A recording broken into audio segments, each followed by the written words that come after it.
Welcome to Unhinged Magi. Okay, we're back again. Just Edwin again today. Dan's still on his break. And I wanted to talk to you guys about something real interesting. The whole topic of trying to make that big decision on whether or not you're going to do a really big purchase. And I'm going to show you guys one of the biggest purchases that I actually made. And it ended up being a really good one. But, you know, they're not all going to turn out to be fantastic. You can't have like a fantastic huge win every time you buy something like big as an investment. This one did actually pay off, but what I want to more focus on is just kind of like the process that you kind of go through when you're thinking about that. So I prepared a little video for you guys here of when I actually purchased a large someone's collection of beta cards that they had sold to David Adams Card World. And the collection had one of every common and one of every uncommon of beta, and then like 40 some rares in beta, and like most of the cards in the collection were signed by the original artists. So somebody was clearly going for an entire signed collection, and they got a decent amount in and then just decided to give up, and they sold the collection to Dave Adams Card World. And then I bought them after I saw them on an eBay auction, and then I contacted them directly, and we ended up like working out a deal, and then I made the purchase. And I think the price at the time, I think it was like 12 or 13 grand, somewhere about there, that I bought these for. And so I've got the video. I'll minimize myself here. I've got the video queued up here on the left.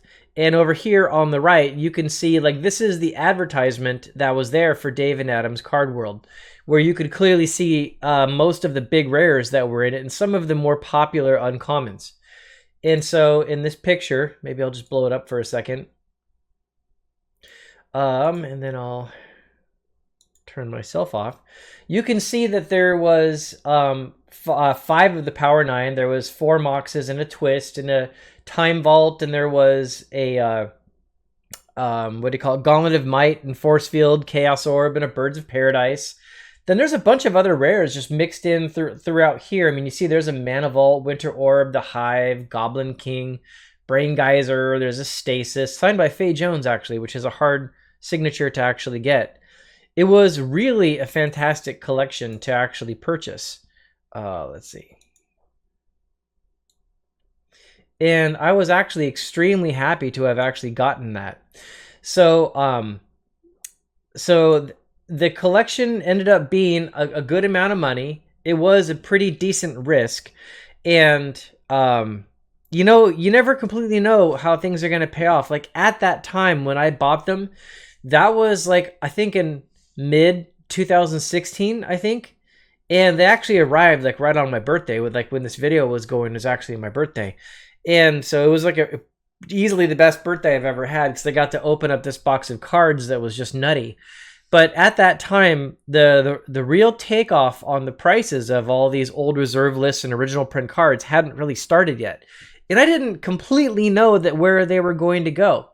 And actually, the first thing that I did after opening these up is I actually took a lot of the cards that were not the really tier 1 rares, and I actually started trading them into or selling them into like the cards that I was missing from Power 9, like getting back a Lotus and a Walk and an Ancestral and things like that. So now when I'm talking, I'll just kind of let this video play.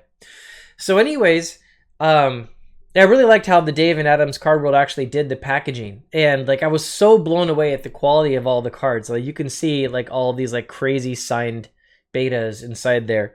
And like again, most of those I actually still have. It's only just a few of the bigger rares that I had to sell. I think I sold the Beta Time Twister, the Time Vault, let's see, the Birds of Paradise, the Goblin King, the Hive, the Winter Orb, a few of them from inside there. Oh yeah, the Lord of the Pit and the Mind Twist, also out of those guys, and the Raging River. And so there's the Sapphire right there. So I just ran into like the Power 9 pile. And so I took all that value and I moved it into like just cash.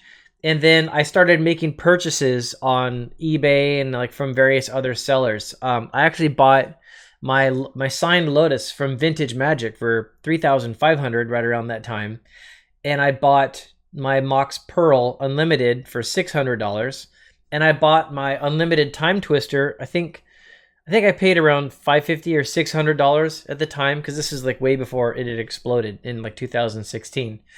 So like I got good prices and I was really happy with all the cards I got, but it was like such a huge risk. But all I was looking at that time was like, I'm pretty sure these are not going to be going down in value. I mean, it's been a lot of years and they just keep going up.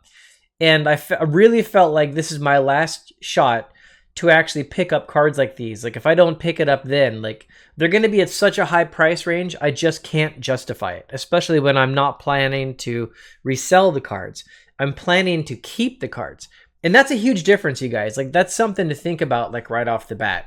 If you are going to be buying these really old Magic cards and you're doing it in order to never sell them, you got to factor that in, because it's nice to have really nice things and it's nice to have things of value.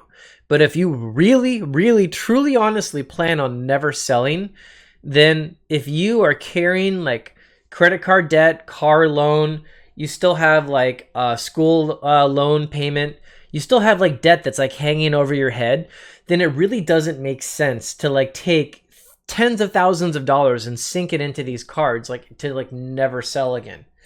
As for me, like that is my plan, is to never sell. But of course, like if it was like someone in my family like needs to have a surgery or something, I'll look at that Sonic Blast. I forgot that was in there too. If it was like someone in my family needs to have surgery or I have these Magic cards, of course, yes, I'll sell the Magic cards. Like I'm not keeping them for something stupid like that. But the plan is to keep them. And so that was the whole calculus that I was going through beforehand. Like if this is money that's meant to stay there, how much am I willing to spend? Now, everything flips around. If you look at it from a perspective of this is investment money, I think this is a good thing to invest in. And so I will use investment money that I need for like retirement or for other things. I'll put that into these cards. But then that also means if these cards move up quite a bit and you need the money, you've now committed yourself to be more willing to sell them. And then that changes things, right? So first of all, that should open up the amount of money that you can spend on it, right? Which is kind of good, because you can put in like a larger amount versus money that has to just go there to die effectively. And when I made this purchase, like I remember what was going through my head was I literally need to be okay with this 13 grand that I spend on these cards.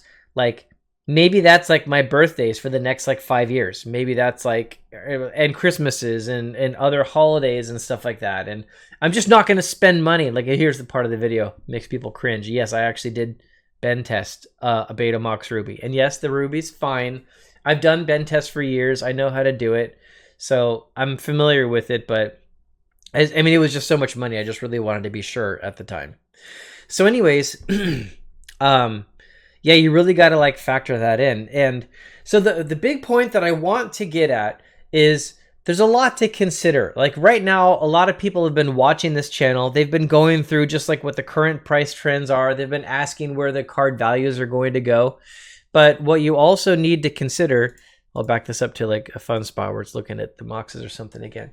What you really need to consider is if this is something that's never going to be sold, how much money can you literally just throw away that, you know, the rest of your family is never going to see until you die or something like that? You really got to think about that, because that's kind of the gamble that you're basically making, right? That is quite a big deal. So I don't know, like I'm not necessarily trying to tell you guys to run out and buy a bunch of cards right now. There are some that I recommended in the last video that I did I do still believe are undervalued cards. But you know, at some point, it's not always about just like undervalued. Sometimes it's about like, are these just cards you're just going to want to keep and you're going to want to play with? And that's kind of the point of like what I'm getting to here. It was a big purchase. Is it something that I'm going to want? This is like my only window. If I don't do it now, I'm never going to do it. Or does this now suddenly have to become investment money? So I don't know. I'm curious to hear what you guys think about it. And if you want to go back and see the original video, this is one of the first videos I released on Edwin the Magic Engineer. And I'll put a hot link for it in the video right here, so you guys can actually go click on it. But this was actually one of the first videos that I recorded, and I had my wife record it at the time. She didn't realize she needs to rotate the phone to go landscape instead of portrait. So the actual video is actually in portrait, and I'm actually zoomed in real far here. just so you guys didn't have to deal with the big black bars on the side. But anyways, so yeah, you can go check it out on my original channel and like see how that video actually went. But yeah, so I bought these cards for like 13 grand. You can see them all here in the picture, and it'd be hard to even estimate the value of them now. I mean, gosh, just looking at that picture, it's probably closer to like 40 to like 80,000, something like that, at least something somewhere in that range. I don't know. I'd have to go through and add them all up, and the price keeps changing so fast. But anyways, yeah, just, I don't know, things to think about when you are going to make a big purchase, guys. This is the last big one that I actually did. I mean, like really big purchase. Other than those collector's edition Power 9 and dual land sets that I did pretty recently. Other than that, I've been buying cards in little chunks here and there. So I hope this was enjoyable for you guys. I hope this was informative to some degree. I want to hear what you guys think. Leave your comments below in the video. And let's give a good quick knock on wood that Dan will be coming back to the channel here real soon. So bye, everybody.